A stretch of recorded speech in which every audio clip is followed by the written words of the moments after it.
for a quick recap of the week. A week that saw North Korea resuming missile launches, Robert Mueller somehow managing to irritate all of Congress, and the president threatening France with tariffs on their wines in the dumbest possible way. I've always liked American wines better than French wines, even though I don't drink wine. I just like the way they look. I mean, look. On one hand, yes, that is stupid. On the other hand, judging things purely on their looks is extremely on brand for Trump. He may as well have said, I need my wine to be at least a double D. It would have made exactly as much sense as that. But instead of dwelling on the president, let's instead turn to Puerto Rico. Objectively, the best island. After, of course, temptation, love and kitchen. Yes, sorry, Hawaii, but until you can display a knife block and a decorative fruit bowl while also having hidden storage, you're not even on my list. Daddy needs his feng shui. There was big news out of Puerto Rico this week. The embattled governor of Puerto Rico finally gives in and agrees to step down. Protests turning to celebration in the streets. After hours of delay, Rosselló finally said the words these people had been waiting 12 days to hear. I will be resigning. Holy shit. It does not bode well for your political career when people are reacting to your resignation like Oprah just gave them a car. You get a new governor! You get a new governor!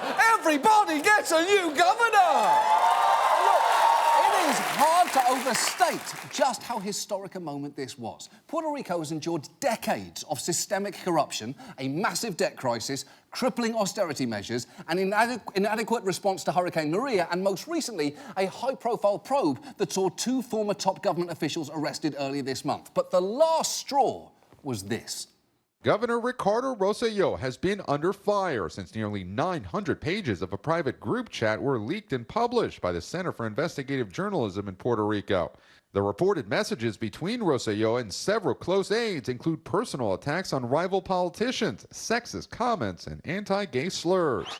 Yeah, that's not good. Nobody leaks 900 pages from a group chat unless there's something terrible in there.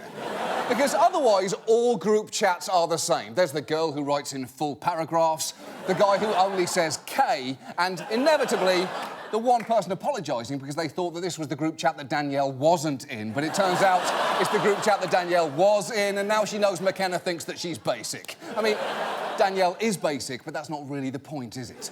And Rosselló's group chat was very, very, very bad. It featured the governor calling one female adversary a whore, and an associate of his saying that he was salivating to shoot the mayor of San Juan, to which the governor responded, "You'd be doing me a grand favour."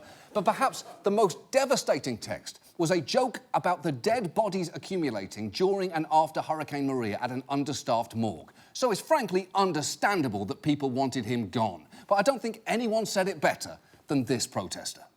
After the hurricane, I was hungry, I didn't have water, I didn't have anything. And then this guy was living it up. Nah, bro, you're not fit to be governor. Out. Wow. Well, I mean, she is not wrong there. And look, I know that this isn't the point, but someone needs to make that woman the next bachelorette. Because I would tune in every week just to watch her look Luke in the eye and say, "You want to know what I'm doing in the fantasy suite? Nah, brah, you're out. You're out. No, brah. Now, the protests against Rosselló were enormous, with hundreds of thousands of people on the streets, some on bicycles, some underwater, and some even on horseback, which does seem unfair, since we don't technically know who the horses support for governor.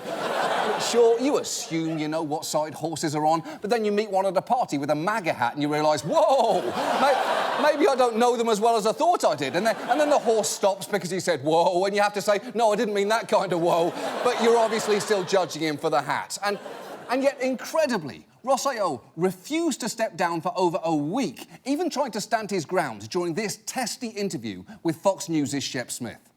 Governor, who's come forward to support you in the middle of this chaos? There are folks that have supported me. Who specifically is supporting you today? The rule law. There are people. Okay, could you give me one name? See them out there. There is a protest. Well, I've talked just one to name, people Governor. From different groups. A lot of people from the administration. Governor, you're not able to give me the name of one person in Puerto Rico who supports you continuing as governor. Is that correct? I can. So the mayor of San Sebastian, for example, supported this effort. Whose name is? From different municipalities. Javier Jimenez, for example. That was excruciating. He took so long to come up with a name. You may even be thinking that he just made Javier Jimenez up. Well, in fairness to the governor, I should say Javier Jimenez is, in fact, the mayor of San Sebastian. But there is one problem, and I think you can probably guess it. We spoke to Javier Jimenez last night via FaceTime, and he says he doesn't support the governor at all. No, yo no estoy apoyando. I am not supporting him. Of course not. That is totally incorrect. Wow. So the one name Rosselló came up with was bullshit, which is such a stupid mistake. Why give them a name they can check in seconds? When 14-year-olds lie about having a Canadian girlfriend, they know to keep the details vague and untraceable. They don't say she's Celine Dion because they'll get found out immediately.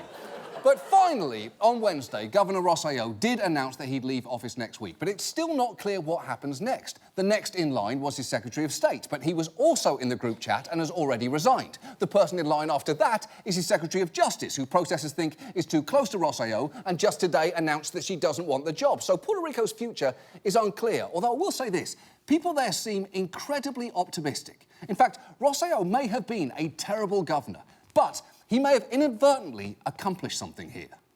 Thank you, Governor, because you united one island. The people in Puerto Rico all together were able to get him out of the seat that he was in. The things that we can do together now as a whole, you know, it's something amazing. Yeah, it is amazing because, in a way, by being such a spectacular shithead, Rosselló ended up uniting Puerto Rico in hating him. And that's an incredible achievement. But before he thinks for even a second that what I just said constitutes praise, I'd like to remind him of the words of one of his island's greatest philosophers. Now, bro, you're not fit to be governor. Out. Exactly. And now, this. And now, the not-so-secret sadness of Fox 10 Phoenix's Corey McCloskey. When we were kids, Troy, it was fun to, climb up on a barn and then jump off into a wagon full of maybe hay or garbage, whatever. When I was a kid, we always had to bust these things in half. I never got a whole popsicle. Ever. No, never. This is my whole youth. Being whacked in the face by a snowball. I grew up in Philadelphia, Pennsylvania. Really? Yeah. Very small town called Kennett Square. Kennett Square? Well, I lived out that way. I had to live on the Jersey side, though. Not a lot of cooking went on in our house. We prepared meals, but I wouldn't say that my mom was really a chef. We all grew up with Crayola, of course, and man, you know who I always envied? The kids who had the box with the sharpener. I was always reduced to getting a paring knife out to try to shave something into a point. I grew up with the world's smallest bounce houses at the carnivals where I used to live, and they always smelled like a combination of corn chips and feet. This is all different. It's out in the open air. Nothing can hurt you here. Moving on. Our main story tonight concerns the United Kingdom, home of fascinating wildlife like the fearless mating foxes of Kent, and beautiful mountains that go largely unexplored by the carefree mating foxes of Kent. It's also home to some of the world's most gifted artists, like whomever took this picture of the stoic mating foxes of Kent. Unfortunately, the UK is about to be completely fucked, in a way not unlike the resigned mating foxes of Kent. And the reason for that is that this week, the UK had some very big news. The UK has a new Prime Minister. Boris Johnson took over today from Theresa May, sealing the transition of power in a handshake with the Queen. He bowed, then broke the rules by telling his new staff what she said. Exactly, and it was apparently, and I quote, D's nuts. It's true. It's true. She said it to every Prime Minister since Winston Churchill, and she won't say why. But yes, incredibly, Britain's new Prime Minister is Boris Johnson, and even if you know nothing about British politics, you're probably already vaguely aware of him. As Mayor of London, he famously got stuck on a zip line while promoting the 2012 Olympics. And if you've ever seen a photo of him, you will probably remember it, because it's honestly hard to find one where he doesn't look ridiculous. In fact, everything about his appearance is consistently immaculately wrong. Here he is, wearing a bike helmet that's somehow both too small and too big for his head. That's not easy to do. Here he is, looking like what would happen if an egg could be both hairy and sad. Even his childhood pictures are funny, because here he is, looking more like a young Anna Wintour than I'm guessing she did at that age. You may even have seen this clip that went viral recently of Boris's endearingly weird answer to a very simple question about what he does to relax. I have a thing where I make models of... when I was in Mayor of London, we built a beautiful... I make buses. You make models of buses? I make models of buses. So they're going to be in Downing Street? So what I do... No, what I don't make models of buses, but what I make is... I get old, I don't know, wooden crates. Yeah. Right? And then I paint them. So you're making cardboard buses? Okay, that's what you do to enjoy yourself? I paint the passengers enjoying themselves. Okay, great. On the wonderful bus. OK, so three things about that. One, yes, it's magnificent. Two, there's just no way that's true. But three, if it were true, I now want nothing more than to see one of those fucking buses. Because if they're terrible, that's weird. But if they're impressive, that's somehow weirder. The very idea of the new Prime Minister painting crate buses in his spare time to relax is just endlessly fascinating. But Boris is so much more than the potential Michelangelo of vehicular crafts. He was an absolutely crucial leader in the Brexit campaign, famously riding around in a gigantic red non-crate bus with a complete lie splashed across the side of it. And now he is Prime Minister and has to face the challenge of finalising a Brexit withdrawal deal by October 31st, which is less than 100 days from now. And the consequences of messing that up could have catastrophic ramifications for Britain, Europe and the world. So tonight, we thought it might be helpful to explain who exactly Boris Johnson is. And let's start with the fact that, given that Britain's new leader is a clownish figure with silly hair and a passing relationship with the truth, you may already be thinking of the person you're almost always thinking about anyway. And you are not alone in that. There have been countless headlines comparing Boris to Donald Trump. And just this week, Trump did it himself. They're saying Britain Trump. They call him Britain Trump, and people are saying that's a good thing. That they like me over there. No, they don't. No, they don't. They absolutely do not. They don't like you over there, and no one ever says Britain Trump unless it's in the context of a sentence like, I'm getting the fuck out of Britain, Trump is coming to visit this weekend. But to call Boris Johnson Britain Trump is neither exactly wrong nor exactly right. Johnson is actually a lot more complex than Trump in a number of important ways. For one, while Trump tells you he has the best words but doesn't, Johnson is more than happy to show you how erudite he is. Just watch him charmingly drop some sporting trivia ahead of the London Olympics. Ping pong was invented on the dining tables of England, ladies and gentlemen, in the 19th century. It was called whiff-waff. And there I think you have the essential difference between us and the rest of the world. Other nations, the French, looked at a dining table and saw an opportunity to have dinner.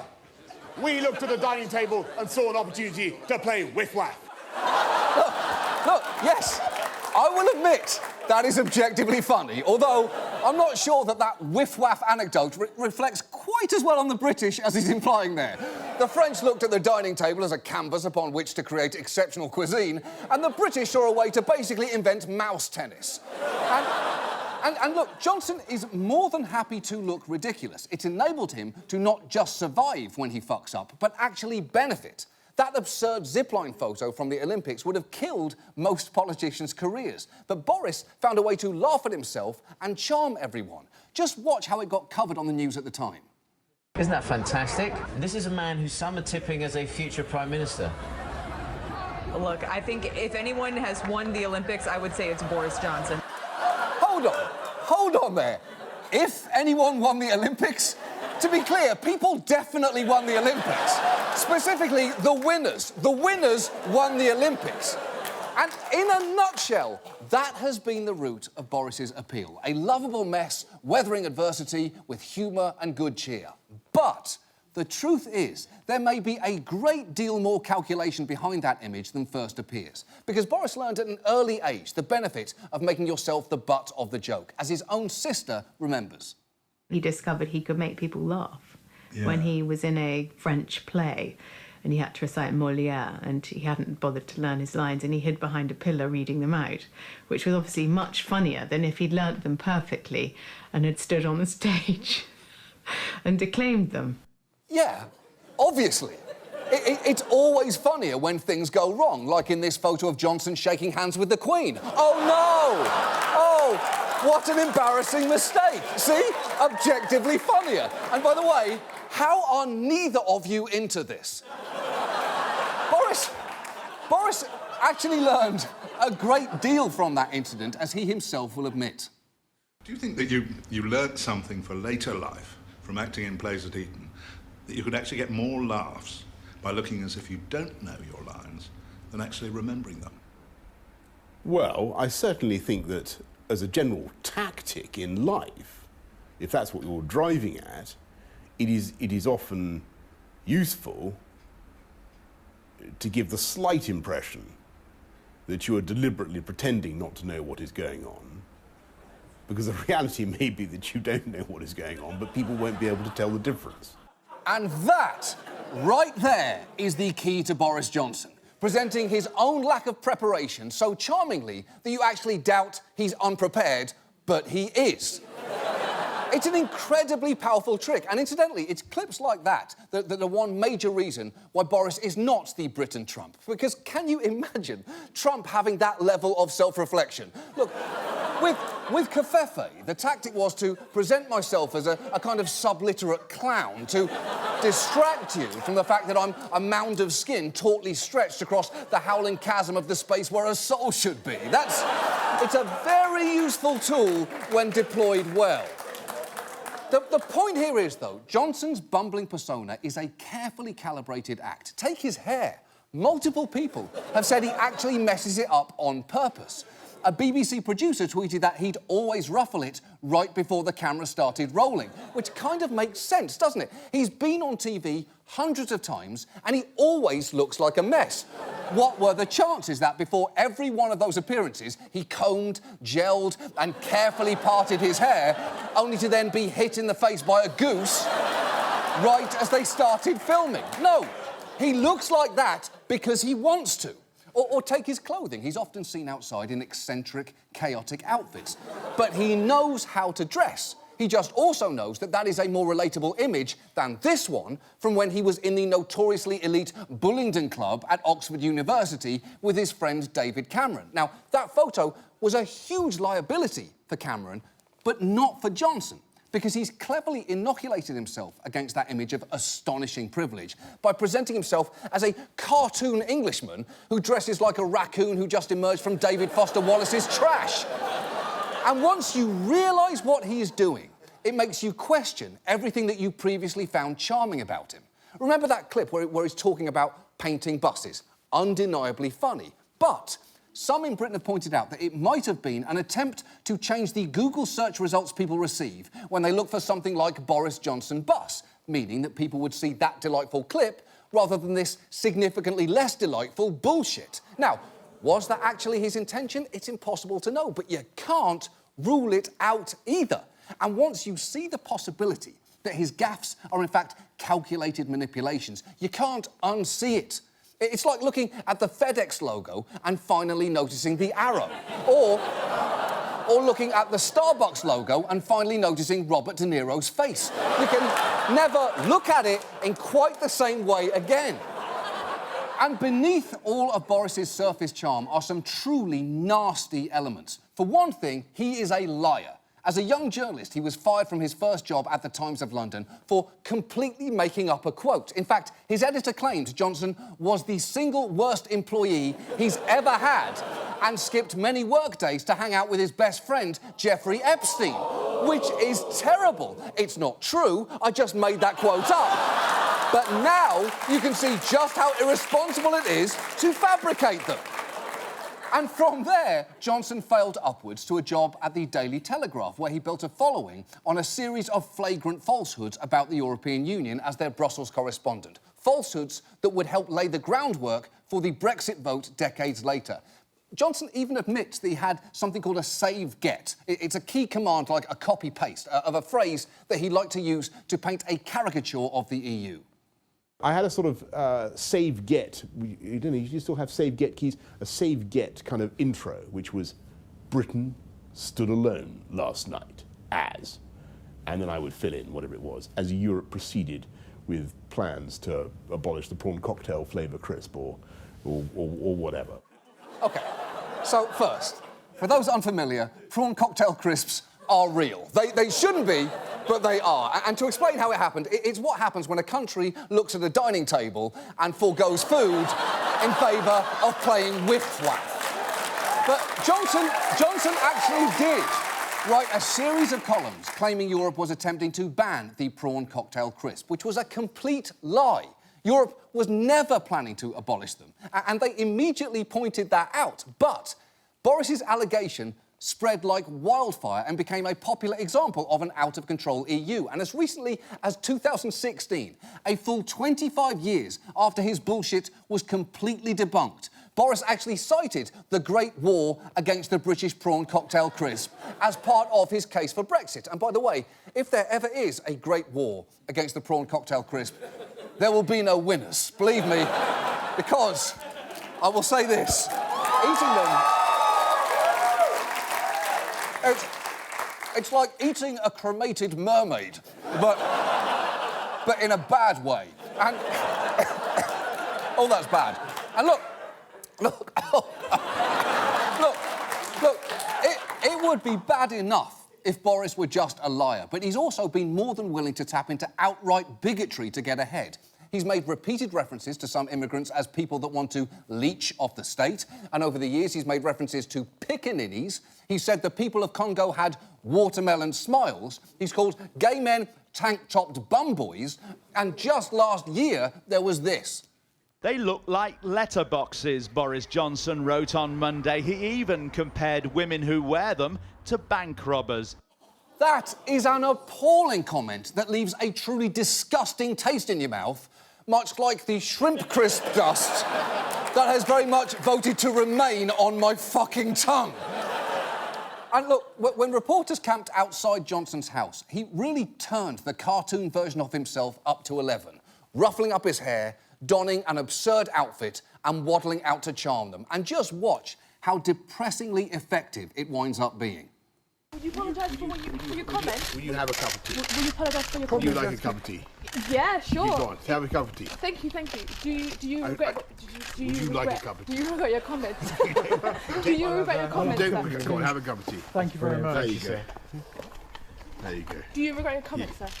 I want you to have a cup of tea. If I have a cup of tea, will you answer my question? No, I'm here solely on a humanitarian mission because you've been here all day and you've been incredibly patient and I feel very sorry for you because I have nothing to say about this matter except offer you some tea. Okay. Okay. Go on. Okay, thank you.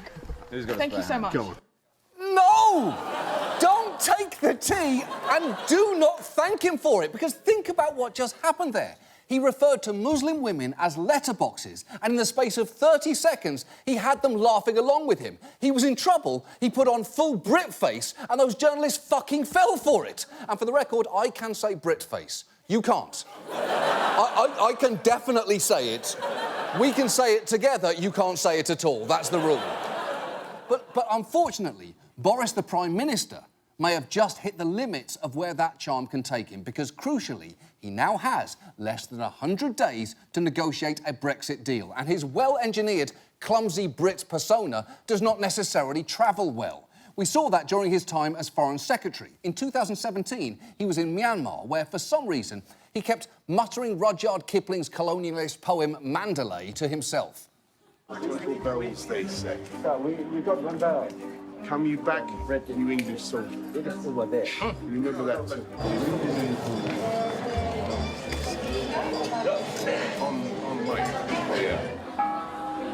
The ambassador is quick to spot that reminding their hosts of British rule might not be wise. So probably not a good idea. What, the range Mandalay? No, not appropriate. Is it good stuff? Or is that actually bad stuff? Because I would argue, as a foreign secretary, it's best not to remind people of when your country subjugated theirs for more than a century. It honestly would have been more diplomatic at that point for him to recite the lyrics to My Neck, My Back, parentheses, Lick It by Kaya. My neck, my back, lick my pussy, and my crack. Good stuff, good stuff. And look, that wasn't a one-off. Johnson's time in the Foreign Office was littered with gaffes, as this journalist explained, with the help of a visual aid. I've spoken to one figure who said that working with Boris Johnson is like walking a few feet behind a horse, shoveling its shit. Wow, that is a striking quote, although I'm not really sure why that journalist felt the need to be next to a horse to deliver it. How did he pitch that to the stable owner? Look, I'm just worried that people have forgotten what horses look like. So please stand aside while I humiliate your animal on the news. And the problem is, if Johnson messes up the Brexit negotiation, the pile-up of shit could be considerable here. As most economists believe, a no-deal Brexit would cause a deep recession, and the EU may be extra immune to Boris's charms. Remember, he was a key figure in the Brexit campaign and has lied about them for decades in his newspaper columns, on top of which he has privately referred to the French as turds and publicly compared the EU to Hitler. So he's not working with a lot of goodwill at this point. And Boris has made extravagant, unkeepable promises, including that he will somehow devise a way to sever Northern Ireland from the EU without creating a hard border with Ireland. But his suggestions cannot work. And EU Commissioner Jean-Claude Juncker has responded pretty clearly to them. Juncker reiterated that the EU's position that the withdrawal agreement is the best and only agreement possible. In other words, Juncker said no to Johnson. Yeah, of course he did. So Johnson is shit out of luck at this point. His bumbling charm may work wonders in low-stakes situations, but that's not where he is now. Think of it like this. Hugh Grant is delightful in romantic comedies. The stammering, the hesitation, the inability to relate to his immediate surroundings with any level of competence.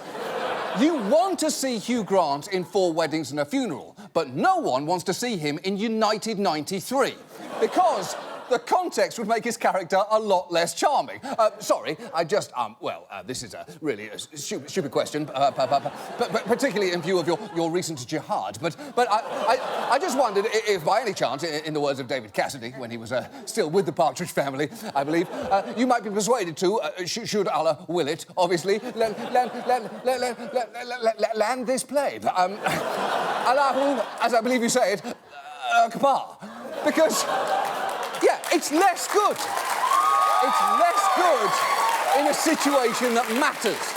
Because Johnson cannot get what he wants or has promised here. And his only hope of avoiding complete catastrophe is through focus, discipline, and detail. But those are 3 Achilles heels of his. I'll show you. One of his great plans for mitigating the potentially catastrophic effects of a no-deal Brexit is to suggest that if the UK misses that October deadline, it could simply trade freely with the EU under Article 24, paragraph 5b of this existing trade agreement. But, and you do not need to know the details of this, the very next paragraph, 5c, makes it clear that that is simply not possible. And just watch as a journalist who actually understood that challenged Johnson on it. You talk about Article 5b. In paragraph 5. 24. Article 24. Get the detail right. 5, Get the detail right, Andrew. It's Article 24, paragraph 5b. And how would you handle paragraph 5c? I would confide entirely in paragraph 5b, because that is... How would you get round what's in 5c? I would confide entirely in paragraph 5b, which is enough for our purposes. No. Oh, for fuck's sake! That no was delivered with the confidence of a man who doesn't know what he's talking about, but thinks it doesn't matter. It's a no that says, yeah, I'm full of shit, so what? Just walk a few feet behind me and clean it up with a shovel. But that lack of attention to detail for a process that has the potential to impact millions of people is really alarming, and there is no reason for much hope here, because all of the skills that has helped Johnson to become Prime Minister will not paper over all of the deficits that are going to make him terrible at that job. Johnson has now backed himself into a corner because Parliament has rejected the EU's deal. The EU says there is no better deal to be had. There is really no good way out of this, meaning that he's pretty much now stranded. And not the charming kind of stranded that means you've somehow won the Olympics. Because this time, that zip line isn't over Olympic spectators, it's over a volcano. It's set to erupt in 3 months' time. And the only people who can help get him down are the same people he's accused of being turds and Hitlers. And unfortunately for Johnson, Britain, Europe and the world, I just don't think he's going to be able to fucking whiff-waff his way out of this one. And now, this. And now, CNBC's Joe Kernan irritates his co-workers. Rami Malek's teeth, those fake teeth actually won Best Actor, I think. Did they not, or? No, I think they did not. You're not a baby powder guy? No. Maybe. Baby skin. So you get a little bit older. Already. Get a little bit older, gravity takes over the baby powder. Gravity takes over? Gravity eventually Is that what you want to tell the American people at 6:08 in the morning? It's just a fact, right, Mac? There are big sweat, specific type of sweat glands in your ear canal, Andrew. Really active ones. It's spectacular. It's pretty fast. It's real. They're real and they're spectacular. Nice. Yeah, like he said. Mm-hmm. You're glued to what's his face with the Austin Powers dude with the teeth. Mike Myers. Mike Myers? No. The guy who summarizes a week in a day on Sunday night or something. John Oliver. Oh. Yeah. God almighty. He's not representative of great, is he? I mean, do you take credit for? I think it's a good show. I like it. How about time for the Squawk Planner?